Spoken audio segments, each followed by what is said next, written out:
Paediatric கேசஸில் ஹோமியோபதியோட efficacy எப்படி இருக்குது?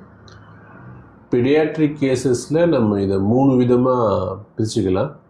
ஒன்று வந்து பீடியாட்ரிக் ஃபிசிக்கல் காமன் எயில்மெண்ட்ஸ், ரெண்டாவது genetic diseases, then paediatric behavioural disorders of children. இந்த 3 ஆஸ்பெக்டில் பிரிச்சுட்டோன்னா காமன் எயில்மெண்ட்ஸில் அக்யூட்டாக வரக்கூடிய gastroenteritis, allergic bronchitis and other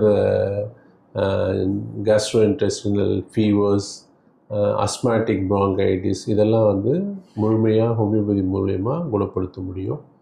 ரெண்டாவது skin ailments, eczema, lichen planus, other skin psoriatic diseases, இதெல்லாமும் வந்து ஹோமியோபதி மருந்தில் முழுமையாக தீர்வு கிடைக்கும். ஜெனட்டிக் டிசீசஸில் இங்கே மீன் பண்ணுறது எப்படின்னா like Down syndrome, other genetic இல்னஸஸில் அந்த மென்டல் ரிட்டார்டேஷன், இன்டலெக்சுவல் டிசபிலிட்டி, இந்த மாதிரி கேசஸில் ஹோமியோபதி மெடிசின் வந்து அவங்களோட லைஃப் இதை வந்து லைஃபோட எபிலிட்டிஸை இம்ப்ரூவ் பண்ணி கொடுக்கும். Here we are not claiming complete க்யூர்னு சொல்ல முடியாது. They can leave a better life, அதை விட இம்ப்ரூவ் பண்ணி கொடுக்கறதுக்கு இந்த மருந்துகள் உதவி செய்யுது.